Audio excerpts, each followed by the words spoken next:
من الشيطان الرجيم بسم الله الرحمن الرحيم الحمد لله الذي لا يبلغ مدحته القائلون ولا يحصي نعمه العادون ولا يؤدي حقه المجتهدون الذي لا يدركه بعد الهمم ولا يناله غوص الفتن الذي ليس لصفته حد محدود ولا نعت موجود ولا وقت معدود ولا أجل ممدود فدر الخلائق بقدرته ونشر الرياح برحمته ووطد بالصخور ميدان أرضه اللهم داعي المدعوات ودائم المسموقات وجابر القلوب على فطرتها شقيها وسعيدها اجعل شرائف صلواتك ونوامي بركاتك على محمد عبدك ورسولك الخاتم لما سبق والفاتح لمن علق والمعلن الحق بالحق وصلى الله تعالى على الطيبين الطاهرين المعصومين المنتجبين ولعن الله على أعدائهم أجمعين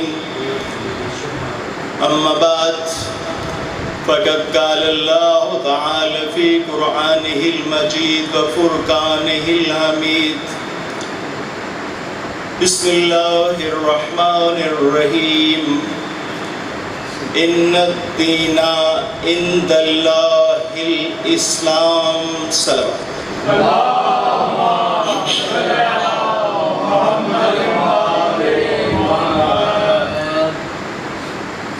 ارباب فہم و دانش، ہمارے اس خمسہ مجالس کا موضوع ہے تحفظ بنیاد اسلام۔ اس موضوع کا پس منظر یہ ہے کہ سپاہ صحابہ کے معاویہ اعظم، اب یہ دیکھیے گا کہ جو معاویہ خالی تھا وہی مان نہیں تھا، تو یہ تو اس سے اعظم ہے۔ اس نے وزیر اعلیٰ کی آشیرواد سے، جس کا کہ تعلق مکتبہ دیوبند سے ہے، اسی نے اس کو جو پنجاب کا بورڈ ہے ٹیکسٹ بک اس میں ڈالا، اور اسی نے اس کو آشیرواد دی کہ یہ تحفظ بنیاد اسلام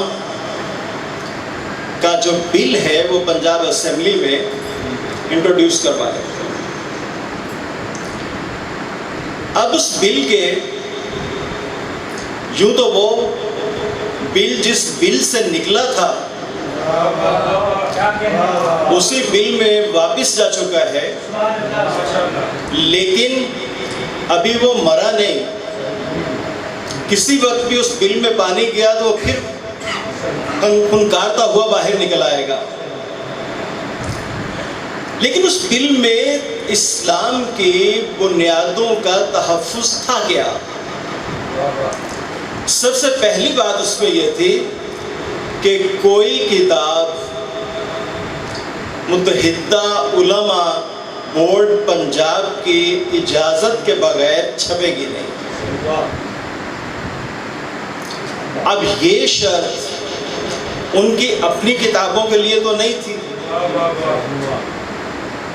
چونکہ ہم کسی کی کتاب کی اشاعت کے اوپر پابندی کا کوئی مطالبہ ہماری طرف سے نہیں ہے.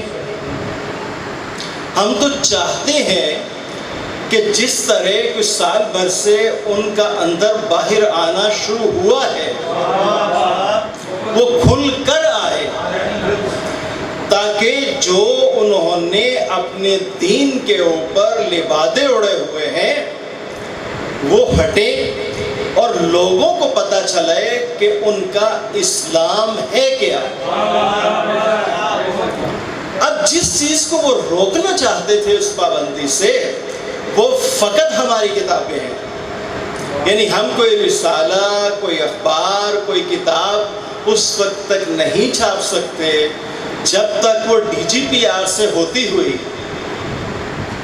وہ نہ پہنچے متحدہ علماء بورڈ کے پاس اور متحدہ علماء بورڈ اس کی اجازت نہ دے اشاعت. تو اب یہ پابندی کس کے اوپر ہے؟ فقط ہماری کتابوں کے اوپر، چونکہ وہ نہیں چاہتے کہ لوگ جان سکیں کہ حقیقی اسلام کیا ہے. وہ یہ چاہتے ہیں کہ جس کو وہ اسلام کہتے ہیں اسی کو اسلام سمجھا جائے. وہ حقیقی اسلام کو سامنے آنے دینا ہی نہیں چاہتے. اس پابندی کا مقصد ہے در حقیقت یہ.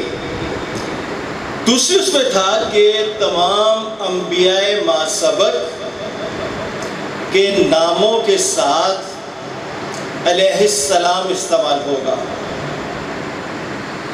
کبھی آپ نے کسی مسلمان کو یہ سنا کہ وہ جناب آدم علیہ السلام سے لے کر جناب عیسیٰ علیہ السلام تک کسی پیغمبر کے ساتھ علیہ السلام استعمال کرنے میں متعامل ہو؟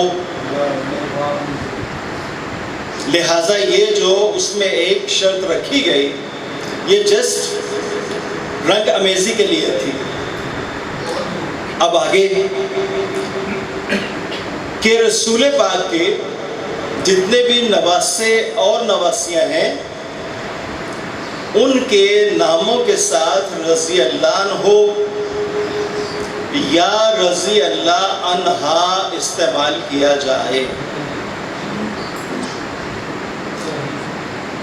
ہر زوجہ نبی سے پہلے ام المومنین اور اینڈ پہ رضی اللہ عنہا استعمال کیا جائے.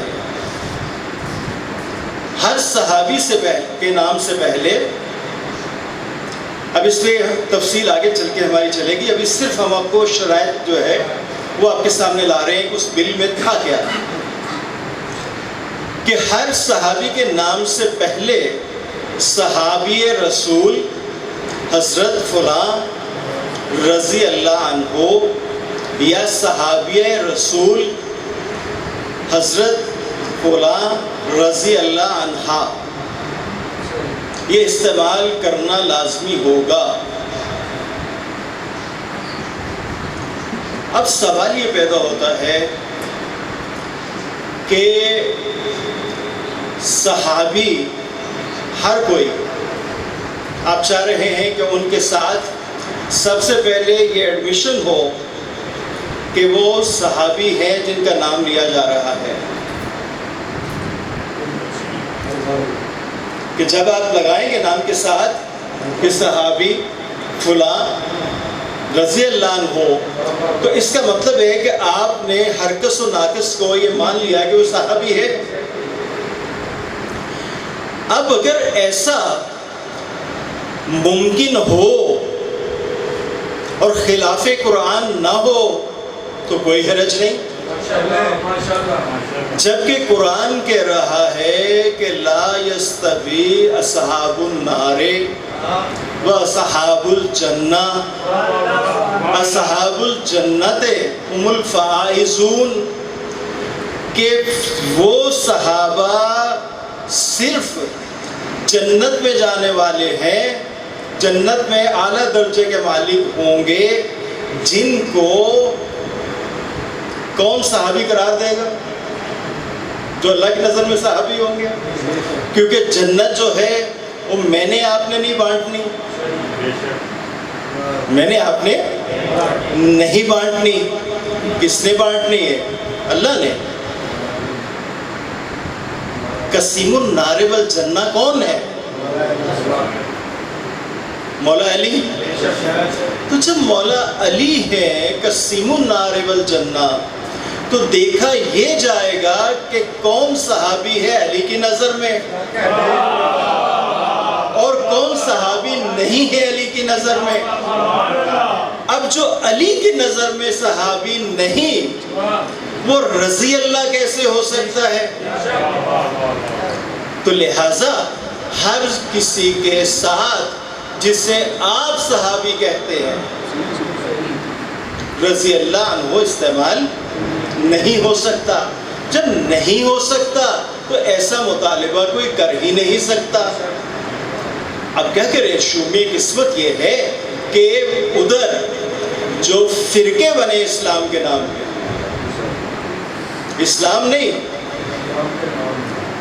ہمارا تھیسس یہ ہے کہ اسلام فقط ایک ہے، اس کے ٹکڑے نہیں ہو سکتے۔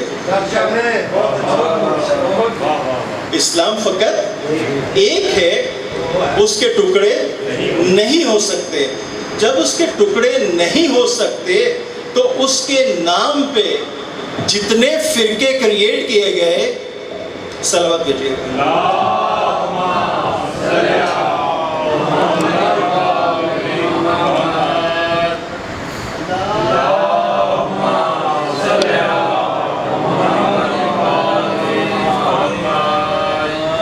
ان کو قرآن نے حرام قرار دیا ہے لا تفرقو کہہ کر۔ تو جنہیں اللہ نے حرام قرار دیا ہو ان کا اسلام سے بھلا کیا تعلق؟ اسلام سے کیا تعلق؟ جب اسلام سے تعلق ہی نہیں تو وہ کون سا اسلام ہے جس کی بنیادوں کا تحفظ وہ کرنا چاہ رہے ہیں؟ وہ تو تحفظ چاہتے ہیں ان کا جنہوں نے اسلام سے انحراف کرتے ہوئے ایک ایسی ورژن پیش کی اسلام کی کہ جس سے لوگ متنفر ہو۔ اس متنفر ہونے کا نتیجہ ہی ہے کہ جیسے ہی اسلام سے الگ ہونے والے پہلے فرقے کو پتہ چلا کہ ہم میں یہ خرابیاں ہیں، تو ان میں سے کچھ لوگوں نے ایک نیا فرقہ بنا ڈالا۔ جب اس فرقے کو پتہ چلا کہ ہم میں یہ غلطیاں ہیں تو انہوں نے ایک اور فرقہ بنا ڈالا۔ یہ فرقہ در فرقہ جو تقسیم کا عمل ہے یہ قیامت تک رک سکتا ہی نہیں۔ جو کہتے ہیں کہ اسلام میں فقط 72 فرقے ہیں، 72 کا لفظ عربی میں نیومرس کے معنی میں استعمال ہوتا ہے، بے شمار کے معنی میں استعمال ہوتا ہے، صرف 72 کے معنی میں استعمال نہیں ہوتا۔ تو جس کا مطلب ہے کہ جو اسلام کو بے شمار ٹکڑوں میں بانٹنے کی کوشش کرے ان پہ بے شمار تو ہو سکتی ہے، ان کا اسلام سے کوئی تعلق نہیں قائم ہو سکتا۔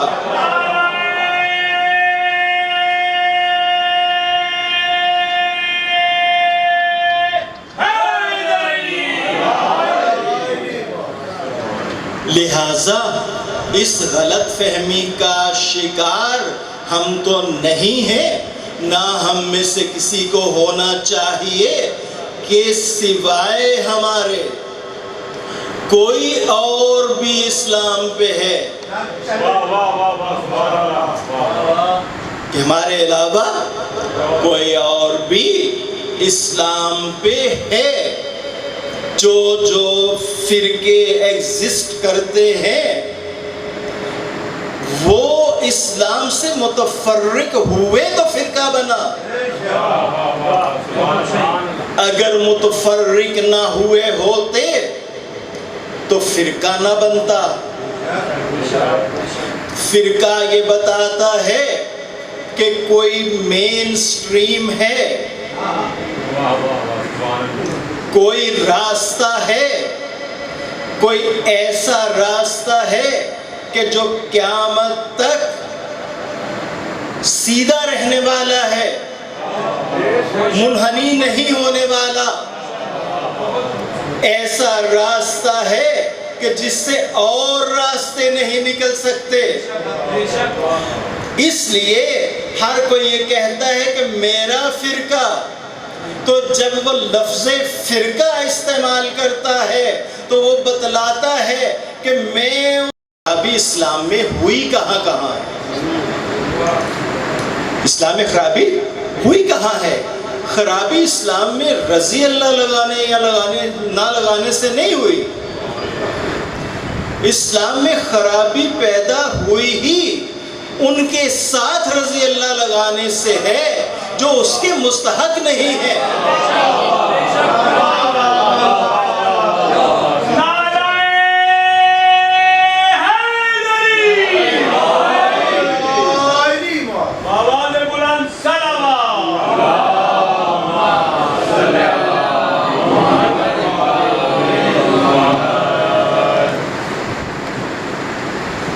اب سوال یہ پیدا ہوتا ہے کہ جب صحابہ سارے کے سارے جنت میں جانے والے نہیں،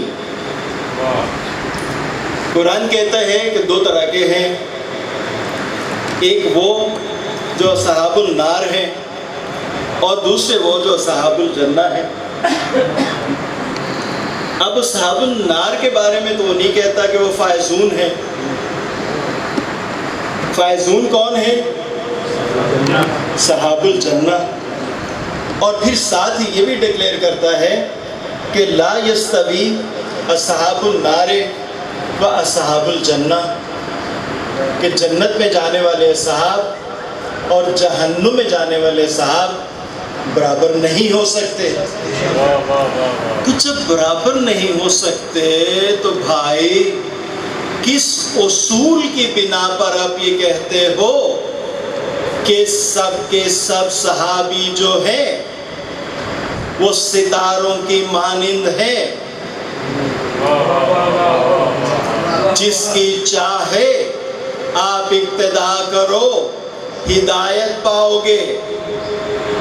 اب یہ حدیث آپ نے سنی ہوئی ہے نا، معلوم ہے، ذرا بتائیں گے کہ یہ صحاح ستہ کی کون سی کتاب میں ہے؟ کچھ یاد کریے، کبھی سنا ہو؟ نہیں، لیکن سنی ہوئی ہے، سنی ہوئی ہے نا حدیث۔ اس سے تھوڑا اور آگے بڑھ کر اب وہ ان ستاروں کی پوجا کرنے والے، یہ پتہ ہے نا آپ کو، جو خانہ کعبہ کے باہر بت نصب کیے گئے تھے، ان کا بھی تعلق کسی نہ کسی ستارے یا چاند سے تھا۔ جو بنو امیہ کا بت تھا ہبل، اسے مون گاڈ کہا جاتا تھا۔ تو یہ ستاروں کی پوجا کرنے والے کہتے ہیں کہ ہاں ٹھیک ہے، یہ مانتے ہیں ہم کہ جو اہل بیت ہیں اس کی جو مثل ہے وہ سفینہ نوح کی ہے، لیکن سفینہ نوح جو ہے اس کو تیرنے کے لیے اور صحیح سمت میں جانے کے لیے ضرورت ہوتی ہے ستاروں کی روشنی کی، ستاروں کی روشنی کی۔ تو اس لیے آپ صحابہ کو، ان کے سٹیٹس کو انڈرمائن نہیں کر سکتے۔ اہل بیت، سفینہ نوح، صحابہ جو ہیں وہ ستاروں کی مانند، روشنی دینے والے ستارے۔ وہ کہتے ہیں کہ جس طرح ایک بحری جہاز کو یا سفینے کو ضرورت ہوتی ہے ستاروں کی روشنی کی، ورنہ وہ سمندر میں اپنا راستہ کھو جاتا ہے، اسی طرح سے جو اہل بیت کا سفینہ ہے اس کو ضرورت ہے الصحابی کا نجوم کی۔ اب اہل بیت کو تشبیہ کس سے دی جا رہی ہے؟ ایک کسی بھی عام سفینے سے یا سفینہ نوح سے؟ سفینہ نوح سے۔ تو طوفان نوح کس وقت آیا تھا؟ رات کو یا دن میں؟ طوفان نوح دن میں آیا تھا یا رات میں؟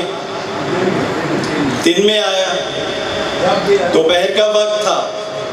تو دن میں تارے کن کو نظر آتے ہیں؟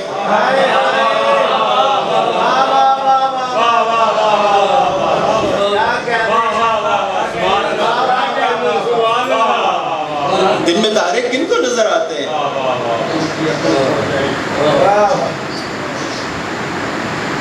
اب دیکھا آپ نے، جو جھوٹ ہوتا ہے وہ جھوٹ ہی ہوتا ہے۔ ہٹلر کا وزیر اعظم گوئبلز یہ کہتا تھا کہ جھوٹ اتنا بولو کہ لوگوں کو سچ کا شائبہ بھی نہ ملے، تو لوگ مجبور ہوں گے اسی جھوٹ کو سچ سمجھنے پہ، اسی جھوٹ کو سچ سمجھنے پہ۔ یہ حدیث الصحابی کا نجوم، اقتدیتم صحاح ستہ میں شامل کسی کتاب میں نہیں ہے، صحاح ستہ میں شامل کسی بھی کتاب میں نہیں ہے، اور اس کے اوپر 20 کتابیں ہیں اہل سنت کی جو یہ کہتے ہیں کہ یہ حدیث جعلی ہے، جو یہ کہتے ہیں کہ یہ حدیث جعلی ہے، لیکن اس کو اتنا گھمایا گیا،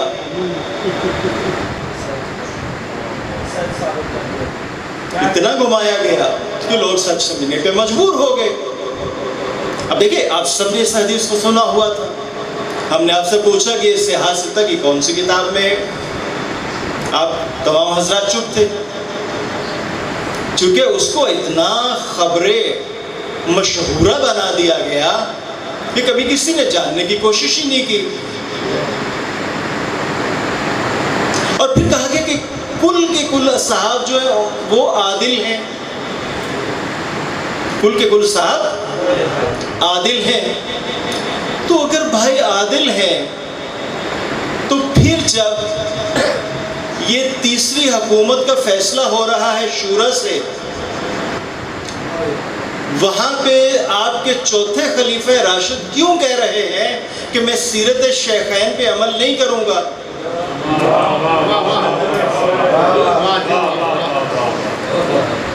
سیرت شیخین پہ عمل کرنے سے کیوں انکار کر رہے ہیں؟ جس کا مطلب ہے کہ ایک خلیفہ راشد جو رشد و ہدایت کے حامل ہے، وہ کوئی جو دو پہلے حکمران ہیں ان کو عادل نہیں مان رہے، رشد و ہدایت پہ نہیں مان رہے۔ اسی لیے آپ بھی محض ان کو لپ سروس دیتے ہیں چوتھے خلیفہ راشد کے طور، مانتے نہیں مانتے نہیں. اس کا ثبوت بخاری کی احادیث ہے جس میں فقط ذکر پہلے 3 حکمرانوں کا ہے، چوتھے کا وجود نہیں. چوتھے کا وجود نہیں. رسالت مآب ایک باغ میں بیٹھے ہیں، وہاں پہ ایک دربان ہے. اس دربان سے کہتے ہیں کہ جو آنے والا ہے اسے آنے دو اور اسے جنت کی بشارت دو. وہ صاحب آتے ہیں، پہلے ان کو جنت کی بشارت دے دی جاتی. پھر بعد میں ایک اور صاحب آتے ہیں، ان کے لیے بھی وہی. پھر اس کے بعد ایک اور صاحب آتے ہیں، ان کے لیے بھی وہی. اس کے بعد حدیث کٹ ہو جاتی. چوتھے نے نہیں آنا. عبداللہ ابن عمر کہتے ہیں کہ رسالت مآب کے زمانے میں ہم سب سے زیادہ فضیلت دیتے تھے حضرت ابوبکر کو، حضرت ابوبکر کے بعد عمر کو، اور اس کے بعد کچھ اور نام تھے.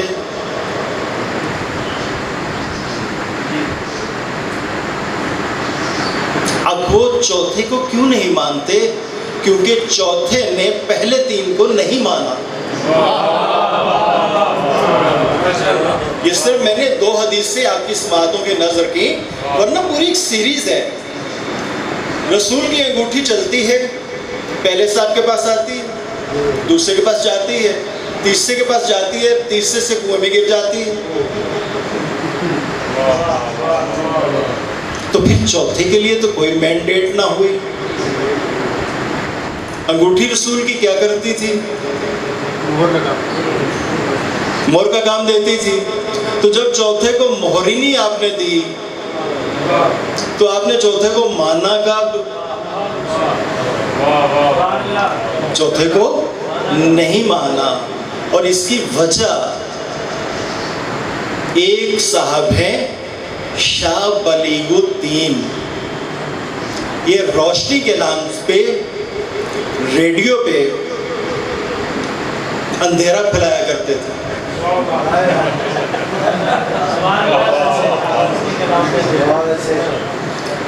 ان کا یہ کہنا ہے کہ علی کو اگر چوتھے نمبر پہ بھی خلیفہ ماننا ہے تو شیعہ مانے. علی جس اصول کے تحت ہم نے پہلے 3 حکمرانوں کو مانا، علی اس کے مطابق چوتھے نمبر پہ بھی نہیں آتے. کیوں؟ وہ کہتے ہیں کہ پہلے صاحب جو ہیں ان کو ہم نے اس وجہ سے مانا کہ ان پہ اجماع ہوا. دوسرے صاحب کو اس لیے مانا کہ اس اجماعی حکمران نے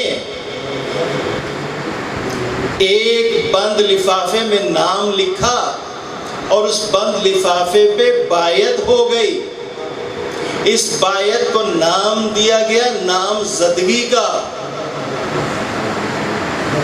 آج اگر ایسا ہو تو اسے نام زدگی کا نام نہیں دیا جائے گا، اسے کچھ اور زدگی کا نام دیا جائے گا. کیوں؟ کہ یہ کہاں لکھا ہے کہ بایعت کرنے والا جانتا ہی نہیں کہ وہ بایعت کر کس کی رہا ہے.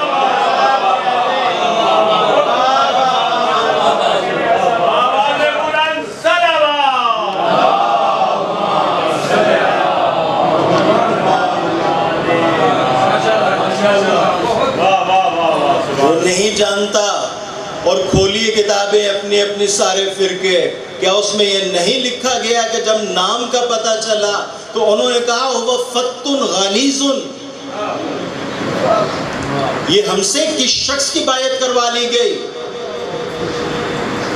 ہم سے کس شخص کی بایعت کروا لی گئی؟ تو اتنے سالوں میں کتابوں سے یہ تو نکال دیتے کم از کم. تو جب آپ نے رکھا ہوا ہے تو اس کا مطلب یہ ہے کہ یہ کسی اور کا خفیہ ہاتھ ہے. کہ جس نے اس کو کتابوں سے نکلنے نہیں دیا، اور وہ خفیہ ہاتھ وہی ہے کہ جو کہتا ہے کہ لا یستوی اصحاب النار و اصحاب الجنہ.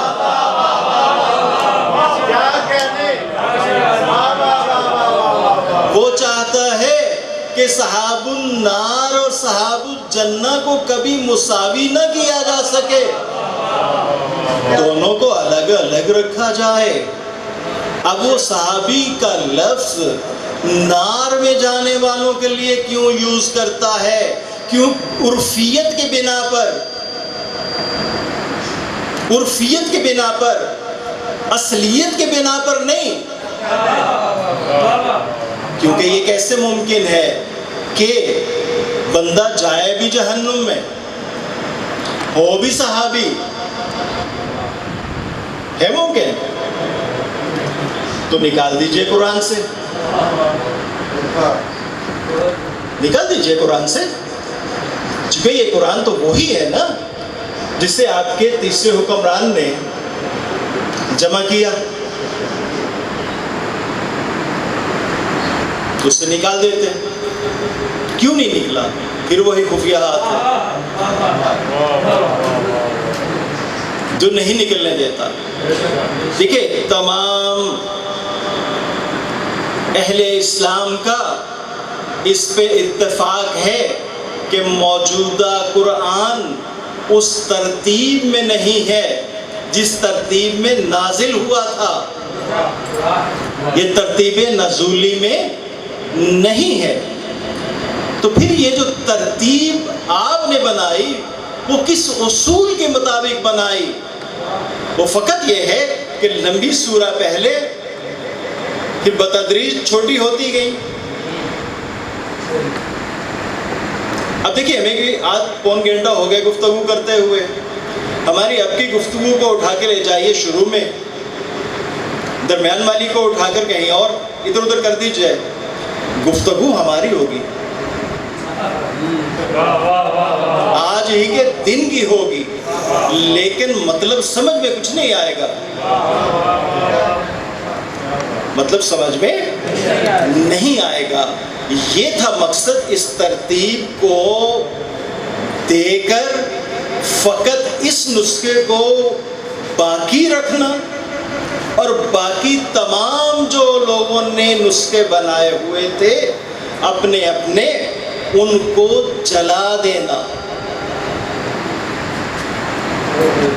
ان کو جلا دینا. یہ اسلام کی بنیاد تو اس وقت منہدم ہو گئی نا. عبداللہ ابن مسعود کیا صحابی نہیں ہے؟ انہوں نے کہا کہ اگر اقتدار میرے پاس بھی ہوتا تو میں اسی طرح اس سرکاری نسخے کو جلا دیتا جس طرح انہوں نے میرے نسخے کو جلایا. اب اس نسخے میں کیا ہے؟ بڑی بڑی اہم باتیں ہیں. مثال کے طور پہ وہ کہتے ہیں کہ یہ جو آیہ بلغ ہے، یا ایھا الرسول بلغ ما انزل الیک من ربک، وہ کہتے ہیں اس کے آگے ہم پڑھا کرتے تھے فی علی. عبداللہ ابن مسعود، یہ صاحب کون لکھ رہے ہیں؟ تفسیر در منصور، جلال الدین سیوطی. اب لگائیے ان پہ کہ وہ تحریف فی القرآن کے قائل ہیں نا. اور اگر خطبہ غدیر آپ پڑھیں تمام کتابوں میں تو اس میں یہ آیت یوں ہی ہے. خطبہ غدیر میں رسول خدا فرماتے ہیں کہ اللہ نے مجھے فرمایا کہ یا ایھا الرسول بلغ ما انزل الیک من ربک فی علی.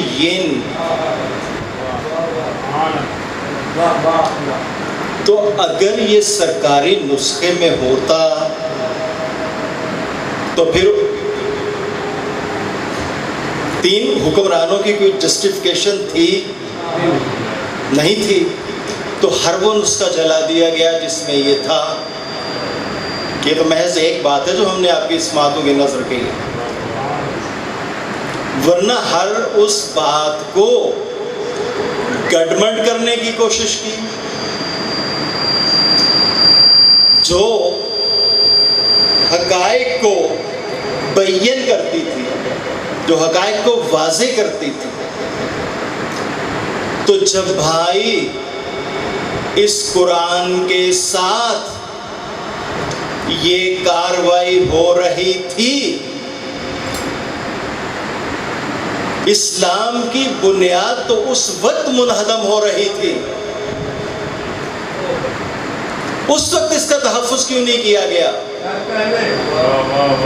اگر اس کا تحفظ اس وقت ہوتا تو آپ کے ہاتھوں میں وہ قرآن ہوتا جس کو علی نے رسول کی شہادت کے فوراً بعد جمع کر کے پہلے حکمران کے پاس لے کر گئے کہ میں نے، روایت ہے تبری کی، میں نے بحکم رسول بترتیب تنزیل اس قرآن کو جمع کر دیا ہے، اس قرآن کو جمع کر دیا ہے. اب علی کے سوا کوئی اور یہ کلیم نہیں کر سکتا کہ وہ پورے کے پورے قرآن کا حافظ ہے. کیوں کہ وہ رسول کے ساتھ پہلی وحی سے لے کر آخری وحی تک ہے. اس لیے رسول نے یہ کام کسی اور کے ذمہ نہیں لگایا، کسی اور کے ذمہ نہیں لگایا، اور اس ذمہ داری کو دیکھ کر، سمجھ سوچ کر لگایا. کیوں کہ جب وہ ہجرت کے لیے گھر سے نکلے تو ان کے پاس ان کی بھی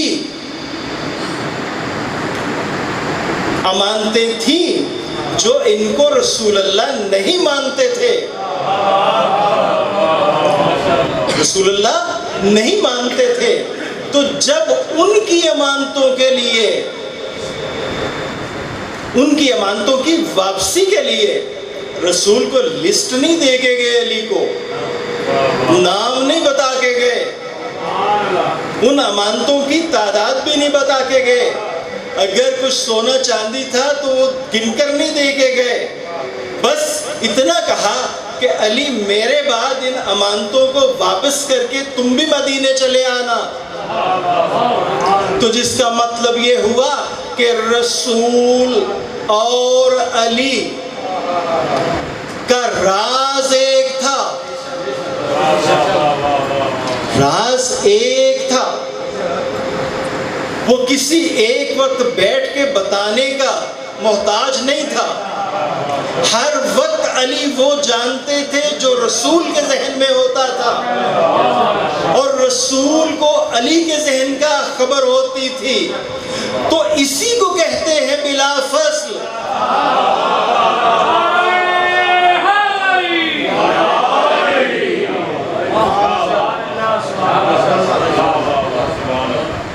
جس کو بتانا پڑے، جسے خود کو لوگوں سے بیعت لے کر بننا پڑے، وہ حکمران تو ہو سکتا ہے، خلیفہ نہیں ہو سکتا.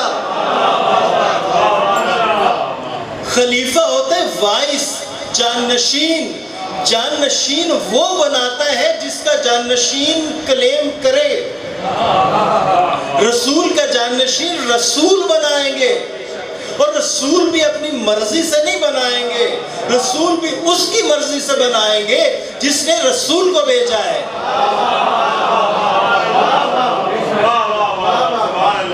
جس نے رسول کو بھیجا ہے. اس لیے ہماری کتابوں میں بھی بڑی بڑی بدحواسیاں ہیں کہ خلیفہ فلاں، خلیفہ فلاں. کوئی خلیفہ نہیں ہے سوائے ائمہ اثنا عشر کے. خلافت حکومت کی محتاج نہیں ہے،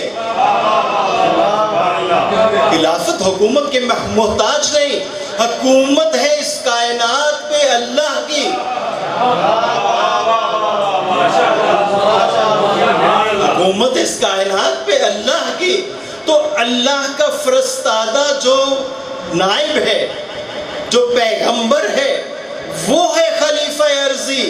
یہ بات بھی اس نے پہلے روز واضح کر دی، انی جاعل فی الارض خلیفہ، میں ہوں زمین کے خلیفہ بنانے والا۔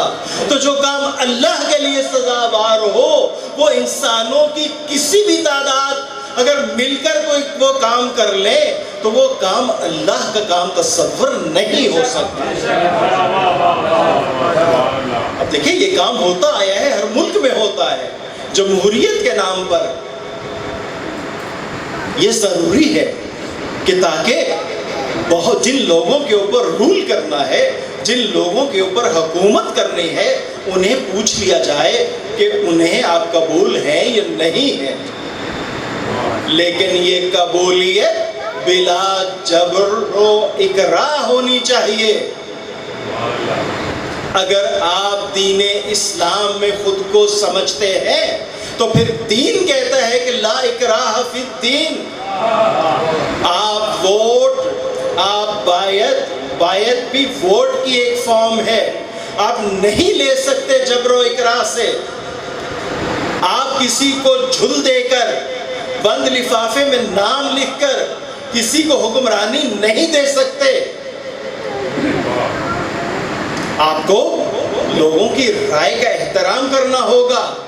اس لیے وہ تمام مملکتیں جو بھلے کفر پہ قائم ہیں لیکن قائم ہیں کیونکہ وہاں لوگوں کی رائے کا احترام کیا جاتا ہے، لوگوں کی رائے کا احترام کیا جاتا ہے۔ جس کو وہ بنانا چاہتے ہیں وہ اس کو بنانے میں آزاد ہوتے ہیں، اور جب وہ بن جاتا ہے تو وہ اپنے اپنے آئین میں دی گئی کنڈیشنز کو پورا کرتے رہے تو اقتدار میں رہتا ہے، ورنہ جو طریقہ لکھا آئین میں اس کو ہٹانے کا، اس کے مطابق ہٹا دیا جاتا ہے۔ زبردستی نہیں منوایا جاتا کہ اس کے ساتھ صحابی رسول لکھو اور اس کو رضی اللہ بھی لکھو۔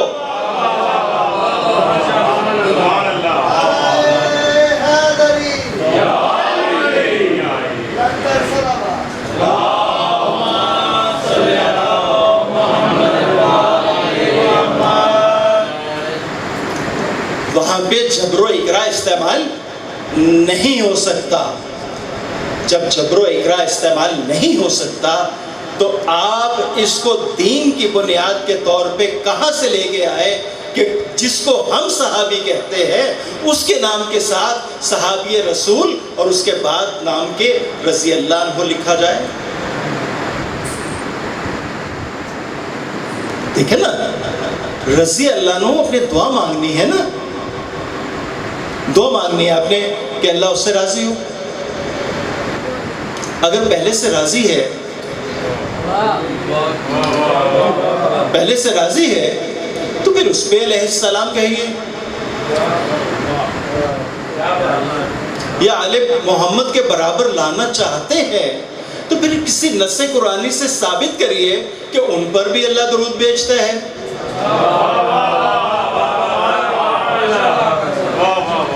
اگر آپ کے پاس نہ کوئی ایسی نص ہے جس کے تحت ان پہ درود ہو، اب دیکھیے درود کن پہ ہے؟ جو اللہ کی انتہائی رحمت کے حصار میں ہے، اور اس حصار سے انہوں نے کبھی باہر نہیں نکلنا، باہر نہیں نکلنا۔ آپ کی توجہات چاہتا ہوں اس ایشو کے اوپر۔ سادات کے بارے میں لوگ بہت زبان درازیاں کرتے ہیں بغیر سوچے سمجھے کہ فلاں سید یہ کرتا ہے، فلاں یہ کرتا ہے، فلاں یہ کرتا ہے۔ بھائی آئے تطہیر کہاں جائے گی؟ ان سے رجس کو دور رکھنے کا ذمہ کسی فرد بشر نے لیا یا اللہ نے لیا؟ تو اگر قیامت تک ان کی اولاد میں سے بھی کوئی رجس کی تعریف میں آئے تو یہ رجس کہاں جائے گا؟ اوپر بنیاد کی طرف، جس کا مطلب یہ ہوا کہ جو ان کی آل ہے اس میں کوئی ایسا گناہ کبیرہ نہیں پایا جا سکتا کہ جو لائبل ٹو حد ہو،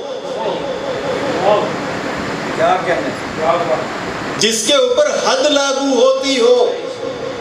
وہی ہے نا جو رجس کو جنم دے گی۔ رجس ایسی ناپاکی ہے جو کسی طور دور نہ ہو سکے، جو کسی طور دور نہ ہو سکے۔ اب خنزیر جو ہے رجس ہے، تو اس کو اگر آپ ساتوں سمندروں میں غوطہ دے لیں تو کیا اس کی نجاست دور ہو سکتی ہے؟ نہیں۔ تو اللہ یہ کہہ رہا ہے کہ میں نے اہل بیت سے رجس کو دور رکھا، میں نے دور رکھا۔ تو اگر اس کا ارادہ کبھی مزمحل ہو سکتا ہے یا ٹوٹ سکتا ہے تو پھر تو یہ ممکن ہے کہ رسول کی آل میں سے کوئی شخص جو ہے وہ رجس کی تعریف میں آئے یا ایسا کام کرے جو رجس کی تعریف میں آتا ہو۔ یہ ایسا امر قیامت تک غیر ممکن ہے، اس لیے آل محمد پر درود ہے۔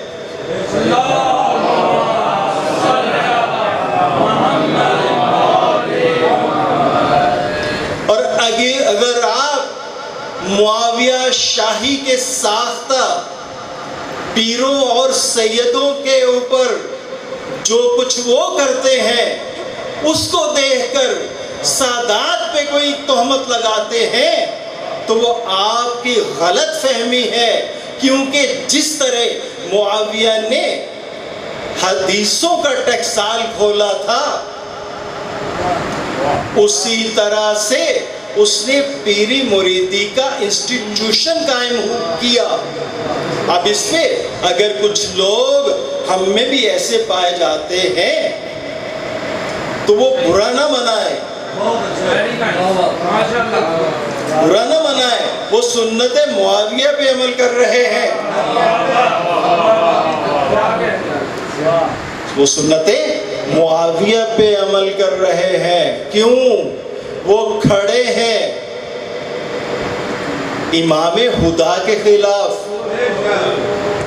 معاویہ کا دور پہلے امام علی کا دور ہے نا۔ کسی سید کے لیے یہ زیب نہیں دیتا، نہ وہ یہ کر سکتا ہے کہ وہ امام کے ہوتے ہوئے خود کو رہبر دین کلیم کرے، چہ جائے کہ رہبر کبیر۔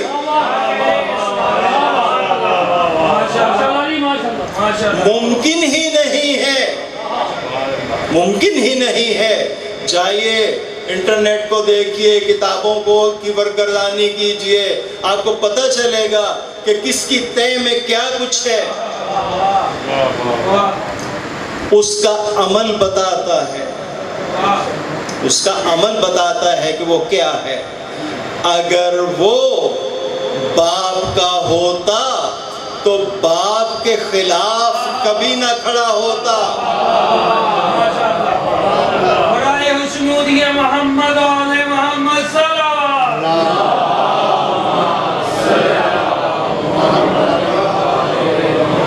آقا صاحب کی صحت و سلامتی کے لیے بلند تر صلوات۔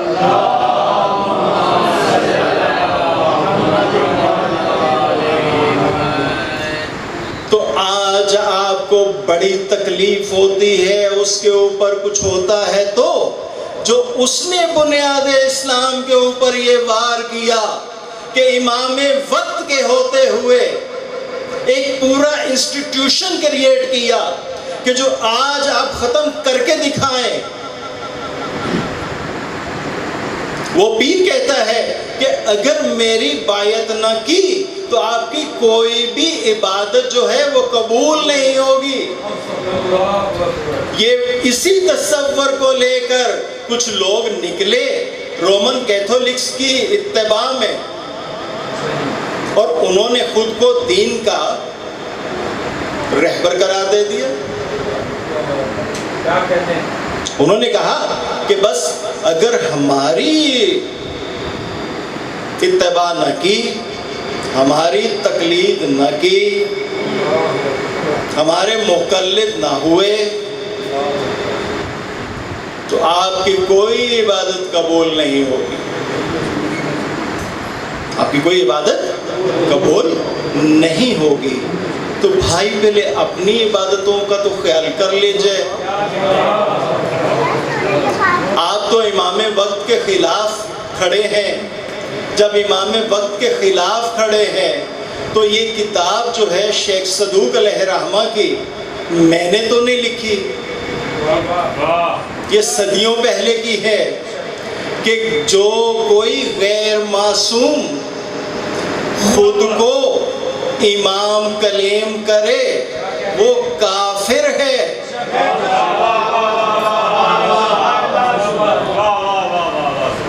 کتاب کا نام ثواب الاعمال و عقاب الاعمال، اور اس کے ماننے والے بھی کافر ہیں۔ وہ ایک فرقہ تو ہو سکتا ہے، اسلام نہیں ہو سکتا۔ کیوں کہ امام کھڑے ہیں اس راستے پہ جو مین سٹریم ہے، جو صراط مستقیم ہے۔ رسول خدا نے خطبہ غدیر میں فرمایا تھا کہ میں ہوں اللہ کا صراط مستقیم، میں ہوں اللہ کا صراط مستقیم، اور میرے بعد یہ علی صراط مستقیم ہے، اور علی کے بعد جو اس کی اولاد سے امام ہے وہ ہے صراط مستقیم۔ تو ہمارا دور چونکہ 12ویں امام کا ہے، امام موجود ہیں، صراط مستقیم پہ کھڑے نظر آتے ہیں، نظر آتے ہیں۔ اب سورج اگر آپ کو اس وقت رات میں نظر نہیں آ رہا تو کیا سورج نہیں؟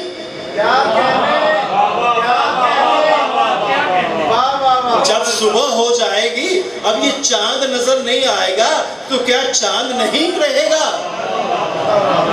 تو جب یہ اجرام فلکی کا ہونا دیکھے بنا آپ مان رہے ہیں، تو جو ان اجرام فلکی کو کنٹرول کرنے والا ہے، جو صاحب العصر والزمان ہے،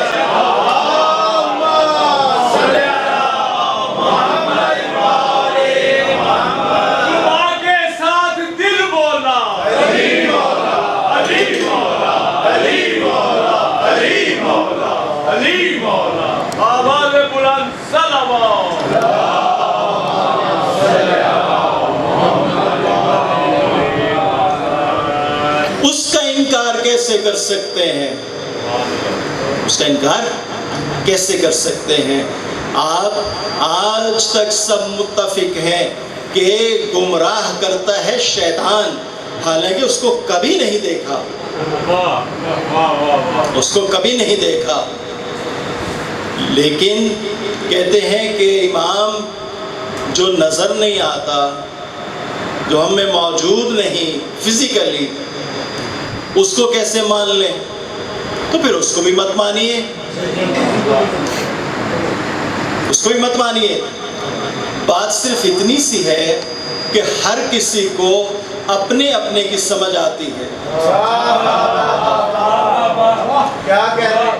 جو اس کی راہ پہ چل رہے ہیں ان کو شیطان جو ہے وہ موجود دکھتا ہے، حالانکہ نظر نہیں آتا۔ اور جو امام زمانہ کی معرفت رکھتے ہیں، معرفت رکھتے ہیں، ان کو امام نظر آتے ہیں۔ بالکل اسی طرح یہ جانشین کس کے ہیں؟ اللہ کے۔ اللہ کو کوئی آنکھ نہیں دیکھ سکتی، نہ دیکھے گی۔ لیکن وہ ہے، لیکن وہ ہے۔ کسی کے ہونے کی دو شہادتیں ہوتی ہیں، ایک خاموش اور ایک بولتی ہوئی، ایک خاموش اور ایک بولتی ہوئی۔ ایک کائنات تمام کی تمام کس نے بنائی؟ وہ خاموشی سے کہہ رہی ہے کہ کوئی ہے، وہ کہہ رہی ہے کہ کوئی ہے۔ آپ یہ درخت دیکھیے، اس کا سخت تنا ہے، اس تنے میں سے پتا نکلتا ہے۔ وہ پتا کبھی آپ کی عقل جو ہے وہ نہیں سوچ سکتی کہ اتنی سخت اس کے تنے کو چیر کر کس طرح سے ایک چھوٹی سی کونپل نکلتی ہے۔ تو ایک کونپل کا نکلنا جو ہے سخت تنے میں سے خاموش شہادت ہے کہ اس کے ہونے پہ جس نے اس کو بنایا۔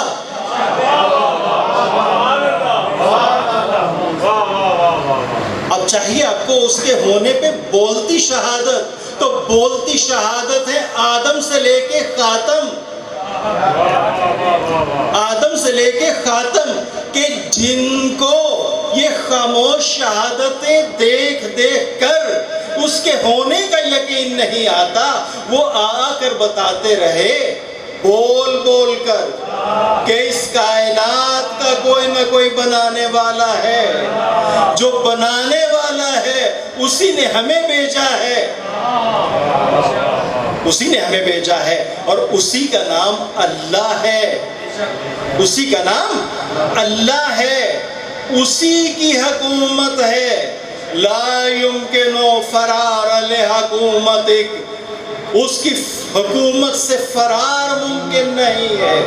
یہ حکومت الہیہ زمین کی محتاج نہیں، اس کی زمین ہمارا یہ سر سے لے کے پاؤں کے ناخن تک جسم ہے،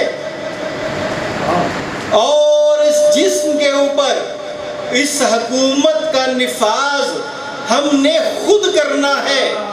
اس نفاذ کرنے کا عہد کرتے ہیں ہم کلمہ پڑھ کر۔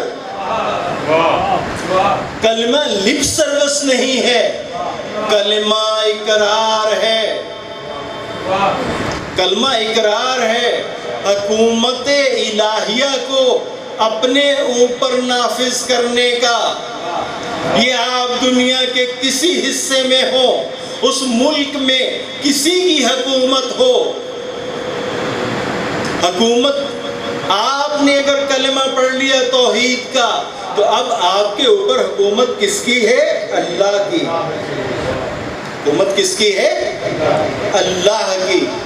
اب وہاں اللہ کے رسول نہیں ہے، تو کیا آپ وہاں اشہد ان محمد رسول اللہ نہیں پڑھتے؟ پڑھتے ہیں نا؟ تو اب محمد رسول اللہ کے بعد بھی جس اصرار کے ساتھ اللہ نے رسالت مآب کے بعد کے نظام کا اعلان کروایا، بعد کے نظام کا اعلان کروایا، کیا اس کا اقرار نہیں کریں گے؟ اشہد ان علی ولی اللہ ہے، وصی رسول اللہ ہے، وخلیفتہ بلا فصل، اسی کا اقرار تو ہے کہ یہ ہے ولایت تکوینی، کہ ایک اللہ ولی، اس کا رسول ولی، اور اس رسول کا جان نشین ولی، اور جان نشین سے اگر قیامت تک کا کوئی لمحہ خالی ہوتا تو کسی کی ضرورت ہوتی، جب لمحہ خالی ہی کوئی نہیں تو کسی کی ضرورت پیدا کیسے ہوگی؟ پیدا کیسے ہوگی؟ کسی نے آ کر مجھ پہ اللہ کی کی حکومت کو قائم نہیں کرنا، یہ حکومت کو قائم میں نے خود کرنا ہے، جس کا میں اقرار کرتا ہوں، جس کا اقرار ہر نماز میں کرتا ہوں۔ اگر ہر نماز میں میں اس کا اقرار کرنے کے بعد، اس شہادت کو دینے کے بعد پھر کسی حکومت کا منتظر ہوں کہ وہ آئے اور مجھ پہ اللہ کی حکومت کو قائم کرے، تو پھر تف ہے مجھ پر۔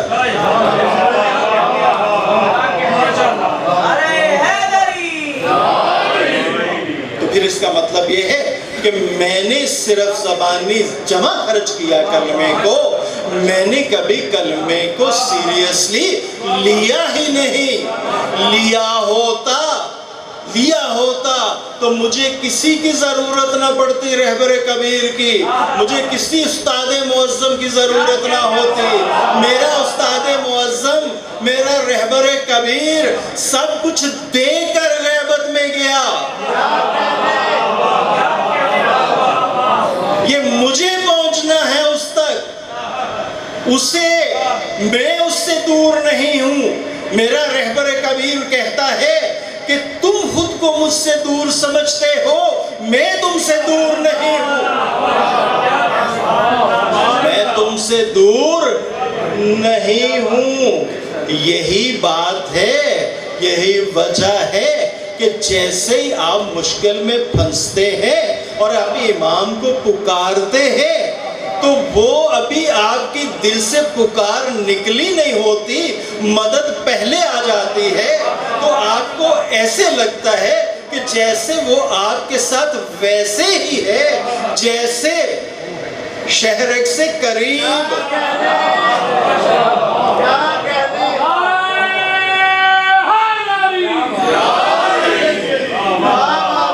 جیسے شہرک سے قریب۔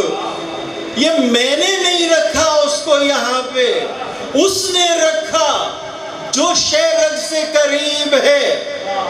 کیوں کہ وہ کہتا ہے کہ وَابْتَغُوا إِلَيْهِ الْوَسِيلَةَ، مجھ تک پہنچنے کے لیے میں ہوں تو شہرک سے قریب، لیکن شہرک سے قریب تک بھی پہنچنے کے لیے وسیلے کو تلاش کرو۔ ایک میاں بیوی، بہن بھائی، بھائی بھائی ساری عمر گزار دیتے ہیں اکٹھے، لیکن کہتے ہیں کہ کبھی ایک دوسرے کے دل میں نہیں اترے۔ تو جس کا مطلب ہے کہ دل میں اتارنے کا فن آپ کو آنا چاہیے۔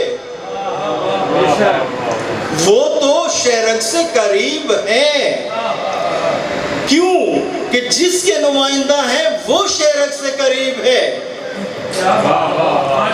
فرق کیا ہے دونوں میں؟ وہ ہے واجب الوجود اور یہ ہے ممکن الوجود۔ ان کو اس نے خل کیا ہے، اس نے خل کیا ہے۔ ممکن الوجود تو آپ بھی ہیں، تو پھر کیا آپ اور وہ برابر ہو گئے؟ کیا برابر ہو گئے؟ نہیں۔ سورہ یاسین آپ مشکلات کے حل کے لیے پڑھتے ہیں، مردے کے جانکنی کے وقت پڑھتے ہیں، بڑے فضائل ہیں اس کے، بڑی برکات کے حصول کے لیے پڑھتے ہیں۔ اس لیے اس نے اس میں کہا وَكُلَّ شَيْءٍ أَحْصَيْنَاهُ فِي إِمَامٍ مُبِينٍ، اور ہم نے کل اشیاء کو گن گن کر ایک امام مبین کے سپرد کیا۔ جس کا مطلب ہے وہاں تین اینٹیٹیز ہیں، ایک سپرد کرنے والے، ایک کل اشیاء۔ کل اشیاء، جب کل کا لفظ آ جائے تو پھر ایکسیپشن کوئی نہیں رہتی، پھر جو بھی شے کی ڈیفینیشن میں آتا ہے، جو بھی شے کی ڈیفینیشن میں آتا ہے وہ اس میں شامل ہوگا، وہ شے چھوٹی ہو یا بڑی، وہ زندہ ہو یا مردہ، کچھ بھی ہو وہ شے کی ڈیفینیشن میں آئے گا۔ تو ایک طرف وہ ہے جو ان اشیاء کو گن گن کر دینے والے ہیں، دوسری طرف اشیاء ہیں، اور ایک وہ ہے، ایک دینے والے ہیں ہم، لینے والا ہے ایک امام مبین، لینے والا ہے ایک امام مبین۔ تو جب کل کی کل اشیاء امام مبین کے سپرد کی جا رہی ہے تو پھر امام مبین تو اشیاء میں نہیں آئے گا۔ لفظ کل لگا کر امام مبین کو تو اشیاء سے نکال دیا، تو جو دینے والے ہیں کیا وہ اشیاء میں آئیں گے؟ وہ بھی نہیں آئیں گے۔ اب یہ دینے والے کون ہیں؟ تفصیل نہیں پہ جائیں گے۔ ایک ہے اللہ، دوسرے محمد مصطفیٰ۔ اللہ کیوں؟ اللہ گننے میں شامل نہیں، اللہ گننے میں شامل نہیں، اللہ کی مشیت کے مطابق محمد مصطفیٰ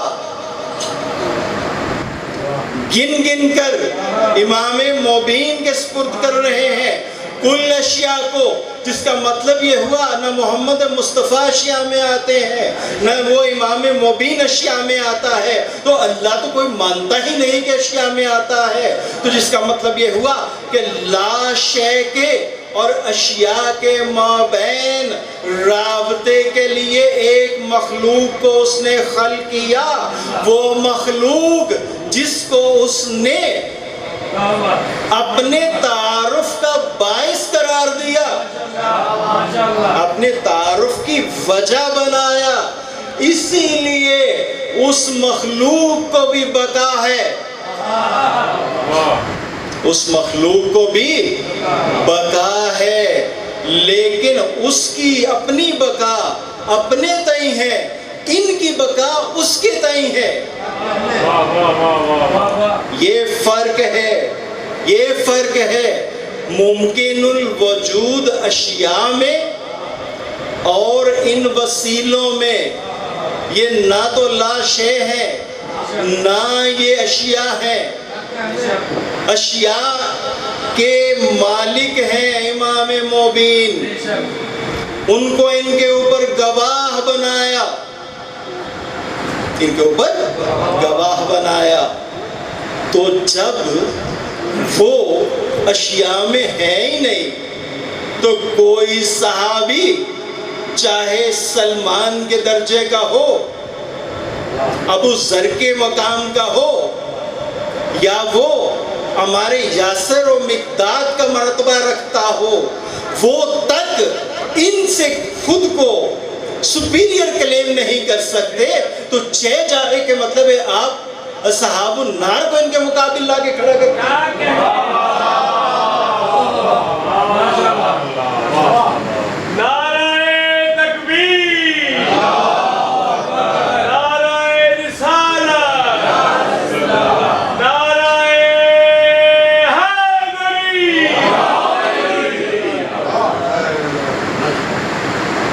ان کا مقابلہ اگر اشیاء سے ممکن ہوتا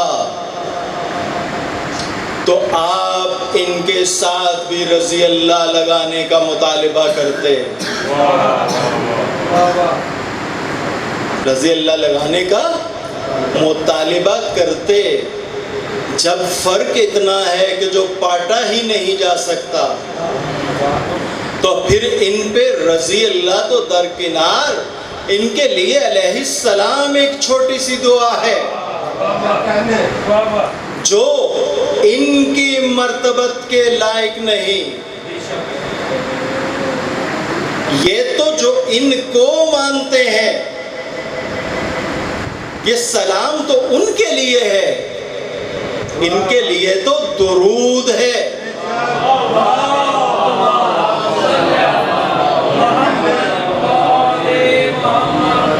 اور یہ ہم کوئی انوکھی بات نہیں کر رہے، یہ وہ بات ہے جو اب ہر نماز میں کرتے ہیں۔ منافقت اسی کو کہتے ہیں کہ اللہ کے حضور جب کھڑے ہوں تو اس وقت کہیں کہ اللہم صلی علی محمد و آل محمد، اور جب نماز سے نکل جائیں تو کہیں کہ آل محمد پہ رضی اللہ عنہ کا ہو۔ اگر رضی اللہ کہلوانا ہے تو نماز سے نکال دو، اور یہ تسلیم کرو کہ اب تک 15 صدیوں میں غلطی کرتے آئے ہو،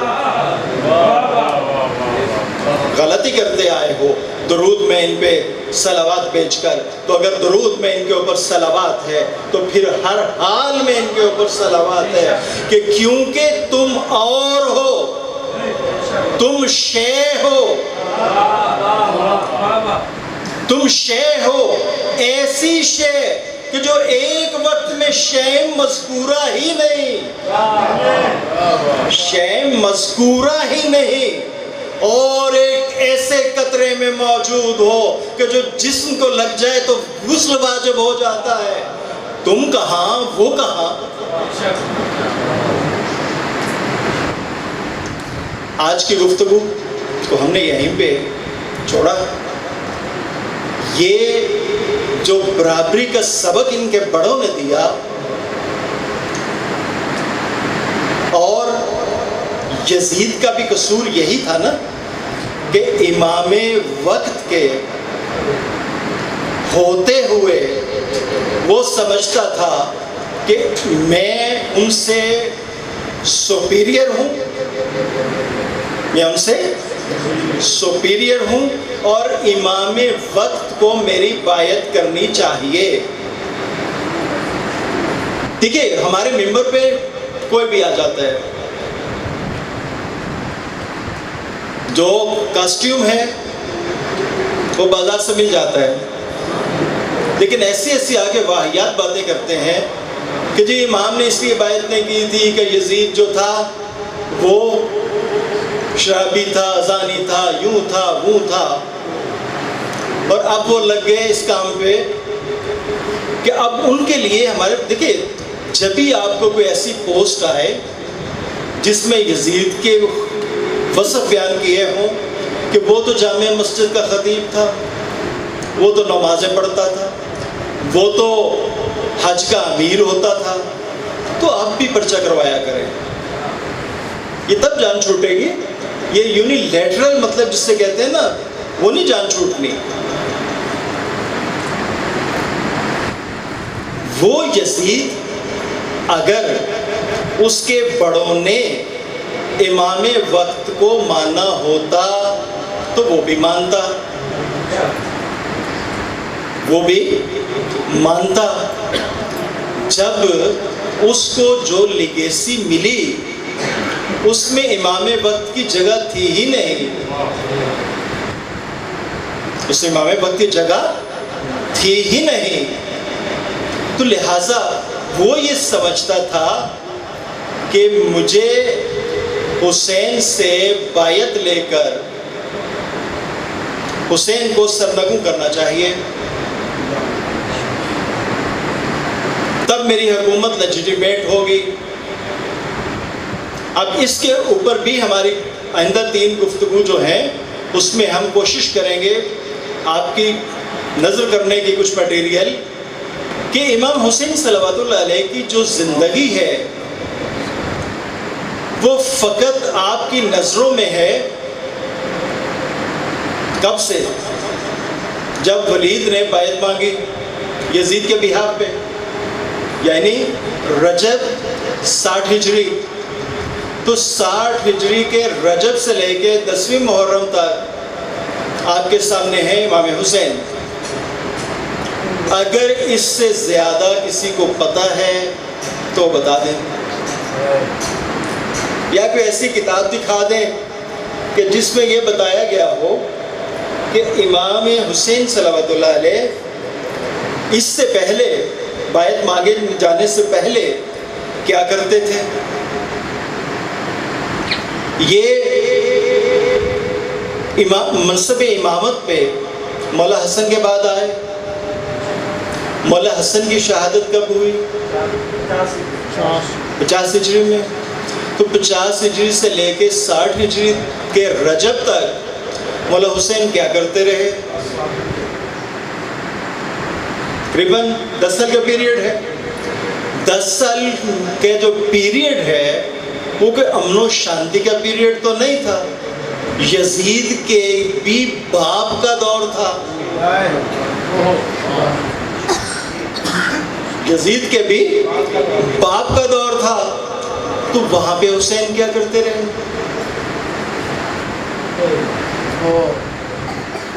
نہیں سوچا کبھی نا؟ چلیے آپ کو زیادہ زحمت نہیں دیتے، یہ انشاءاللہ آپ کے سامنے رکھیں گے کہ امام کیا کرتے رہے۔ ہم دیکھیے جتنے لوگ یہاں پہ موجود ہیں، کیا سب کے سب عمران خان کو مانتے ہیں؟ جنہوں نے ووٹ دیا وہ بھی آپ کہتے نہیں ایسی نہیں ووٹ نہیں سکتا ہے گا، ایسا ہی ہے۔ لیکن آپ کے خلاف عمران خان کچھ نہیں کرے گا، اس وقت تک کچھ نہیں کرے گا جب تک کہ وہ آپ کو اپنی حکومت کے لیے خطرہ نہ سمجھے، اپنی حکومت کے لیے خطرہ نہ سمجھے۔ تو کوئی سیاستدان، اور سیاستدان بھی کون؟ معاویہ جیسا مکار،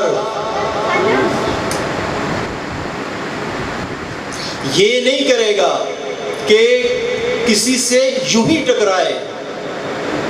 ٹکرانے کی نوبت حکومت کی اس وقت پہ پیش آتی ہے جب کسی کا جو خوف ہے، کسی کا جو خطرہ ہے حکومت کے لیے اس لیول تک چلا جائے کہ اس کو اپنی حکومت جو ہے وہ خطرے میں نظر آئے، حکومت اس کو اپنی خطرے میں نظر آئے۔ اب اس خطرے کو آپ کو دیکھنا ہے امام حسین صلوات اللہ علیہ کے 10 سالہ پیریڈ کو، کہ کیا امام خاموشی سے بس بیٹھے رہے، جس طرح آج ایک پیر ہوتا ہے پیری مریدی کرتے رہے؟ یہ جو امت ہے نا، نام نہاد سیدوں کو جو پیر بنے ہوئے ہیں، ان کی بڑی پوجا پاٹ کرتی ہے، ان کی بڑی پوجا پاٹ کرتی ہے، اس لیے کہ وہ کہتے ہیں کہ بس آپ یوں بیٹھے رہیں، ہم چڑھاوے چڑھاتے رہیں گے، لیکن جیسے ہی آپ ہمیں اپنے باپ دادا کے راستے پہ آنے کے لیے کہیں گے تو پھر ہم آپ کے ساتھ نہیں ہیں، پھر ہم آپ کے ساتھ نہیں ہیں۔ تو کچھ اسی طرح کا معاملہ تب بھی تھا، تب بھی تھا، جو حکومت کو امام حسین صلوات اللہ علیہ کے ساتھ ٹکراؤ میں لایا، اور اس قدر ٹکراؤ میں لایا کہ امام اپنے گھر میں بیٹھے ہوئے ہیں، امام نے کربلا کی زمین سب سے پہلے آ کر قبیلہ بنی اسد کے ان افراد کو بلایا جن کی ملکیت تھی کربلا کی وہ زمین جہاں پہ امام نے خیمے نصب کرنے تھے۔ اس سے کہتے ہیں رسول کا حقیقی جانشین، کہ وہ عارضی طور پہ اپنے خیمے لگانے کے لیے بھی جو ظاہری مالک ہے، حالانکہ تمام زمین کا مالک تو اللہ ہے، تمام زمین کا مالک اللہ ہے، اللہ کے بعد اس کا رسول، رسول کے بعد جو اس کا زمانے کا امام ہے۔ تو ان سے یہ نہیں کہا کہ میں اس زمانے کا امام ہوں، میں یہاں اپنے خیمے لگا رہا ہوں، ان سے کہا کہ چونکہ ظاہری ملکیت میں یہ زمین تمہارے، تو تم سے میں یہ زمین خریدنا چاہتا ہوں۔ انہوں نے کہا آپ نواسے رسول ہیں، آپ امام ہیں، آپ یہ ویسے ہی لے لیجئے۔ کہا نہیں، مجھے اس کو اگر آپ اپنی فری ول سے بیچنا چاہتے ہیں تو بیچ دیجئے۔ آپ جانتے ہیں کہ 60 درہم میں وہ زمین مولا حسین نے خریدی۔ اب اس زمین کا ایک حدود اربا تھا جو خریدی گئی، زمین کا حدود اربہ تھا نا. آج جس کو کربلا کہتے ہیں، یہ ساری کی ساری زمین وہ ہے جو مولا حسین نے قبیلہ بنی اسد سے خریدی. اب آپ کی زمین 10 مربع ہے، وہ 100 مربع ہے، اس کی فینسنگ تو نہیں آپ کرتے ساری کی. وہ ملکیت کہاں لکھی ہوتی ہے؟ کسی دستاویز میں. وہ دستاویز پٹواری کے پاس ہوتی ہے یا محکمہ مال کے پاس ہوتی ہے.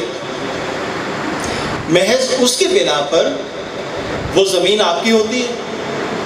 اب اس زمین پہ چار دیواری ہو نہ ہو، کوئی فینسنگ ہو نہ ہو، اس زمین پہ کیا کوئی آپ کی مرضی کے خلاف آ سکتا ہے؟ نہیں آ سکتا. اگر آئے گا تو اسے ٹریس پاسر کہیں گے کہ اس نے ٹریس پاس کیا. اپنے گھر میں بیٹھ کر، اپنی زمین پہ بیٹھ کر آپ حکومت کے خلاف بغاوت نہیں کر سکتے. آپ حکومت کے خلاف بغاوت نہیں کر سکتے.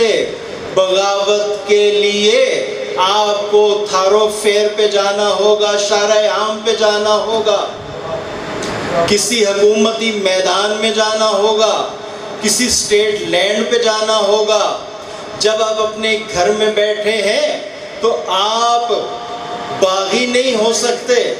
مولا حسین نے جو زمین خریدی، وہ خریدی ہی اس مقصد کے لیے تھی کہ تاکہ قیامت تک مورخ کی زبان کاٹ دی جائے. جو باغی لکھے، جو باغی لکھے، اور اس کے بعد جب زمین کا لکھوا لیا وہ دستاویز، تو اس کو جناب علی اکبر کے نام کر دیا. جناب علی اکبر کے نام کر دیا. جانتے تھے کہ یہ جو زمین ہے، یہ 10 محرم کے بعد یہ ہمارا مدفن ہوگی، یہ ہمارا مدفن ہوگی. لوگ زمانے بھر کے رہنے کے لیے گھر خریدتے ہیں، کبھی کسی کو قبرستان خریدتے نہیں دیکھا اپنے لیے. اپنے لیے قبرستان خریدتے نہیں دیکھا. حسین وہ ہیں کہ جنہوں نے گھروں کا شہر نہیں بسایا، قبرستانوں کا شہر بسایا. قبرستان میں جاتے ہوئے لوگ ڈرتے ہیں، لیکن حسین نے وہ قبرستان بسائے جن میں جانے کی ہر کوئی خواہش کرتا ہے، جن میں ہر کوئی جانے کی خواہش کرتا ہے. وہ چاہتا ہے کہ وہاں کی محض اتنی سی خاک ہی کیوں نہ مل جائے، تاکہ جب وہ دنیا سے اٹھے تو وہ اس کے آنکھوں پہ رکھ دی جائے. خاک شفا رکھتے نا مردے کے، وہ خاک کیسے شفا بنی؟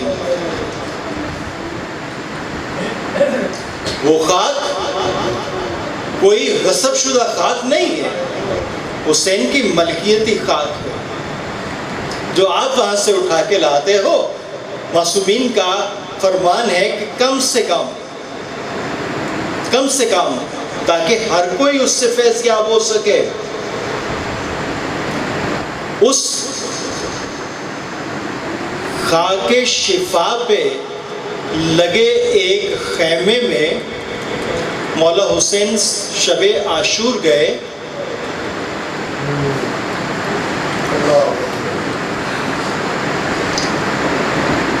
وہ خیمہ مولا حسین کے بڑے بیٹے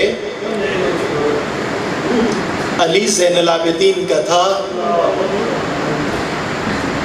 پہلا سوال کیا کہ بابا، یہ میں کیسی آوازیں سن رہا ہوں؟ کہا بیٹا، یہ ہمارے صحاب کی تسبیح و تحلیل کی آوازیں ہیں، وہ ورد و وظائف کر رہے ہیں. آج آخری شب ہے. کہا بابا یہ آوازیں بھلے ہمارے صاحب کی ہے لیکن ہے تو نامحرم. مجھے حیا آ رہی ہے کہ نامحرم آوازیں میری بہنوں، میری ماں، میری بھائیوں کے کانوں تک پہنچ رہی ہے. مولا حسین نے سن کر منہ موڑا، کہا بیٹا بس آج کی رات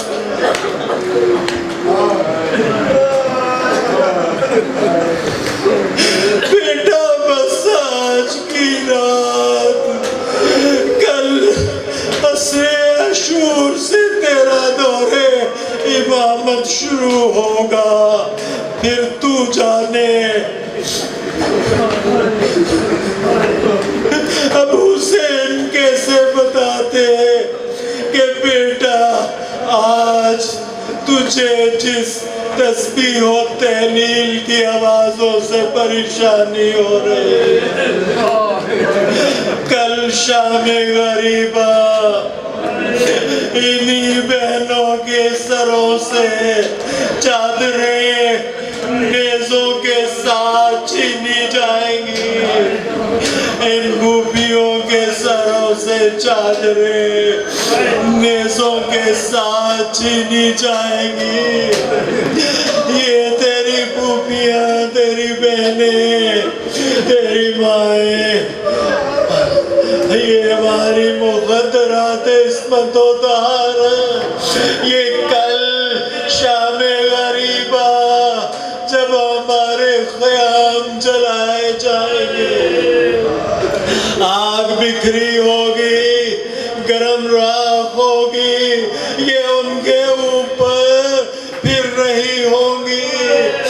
آج آپ آگ پہ ماتم کا مذاق اڑاتے ہیں، یہ صرف اس کا احساس کرنے کے لیے ہے کہ شام غریبہ، شام غریبہ نبی کی آل جن کے لیے درود ہے، جن کے لیے درود ہے، ان کو کس طرح امت نے رولا. حسین بس آنسو بہاتے زین العابدین کے خیمے سے نکل آئے، لیکن جب اس امام کا دور شروع ہوتا ہے تو جو پہلا ہی مسئلہ اس امام سے پوچھا جاتا ہے، وہ بھی زینب آتی ہے، کہتی ہے زین العابدین اب آپ وقت کے امام ہو، خیموں کو آگ لگا دی گئی، اب تو امر کو کرو کہ ان خیموں میں بیٹھی رہے ننگے سر اور چل جائے، یا خیموں کو چھوڑ دے.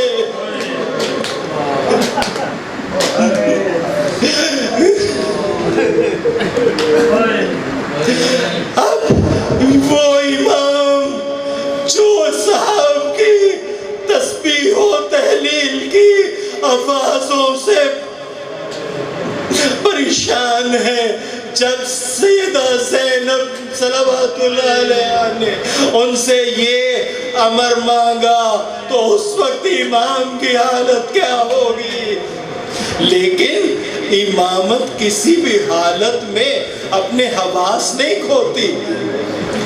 امام نے کہا کہ بھی جان بچانا فرض ہے، جان بچانا فرض ہے. کہا سید سجاد ہمارے سوچنے نہیں دے.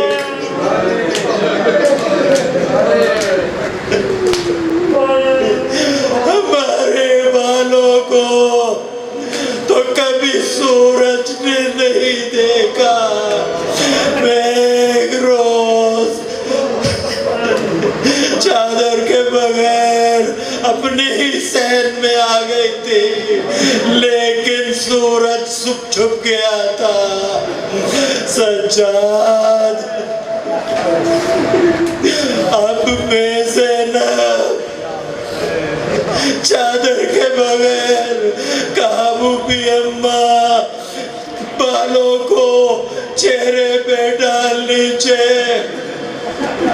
لیکن چلتے خیموں سے باہر آ جائیے.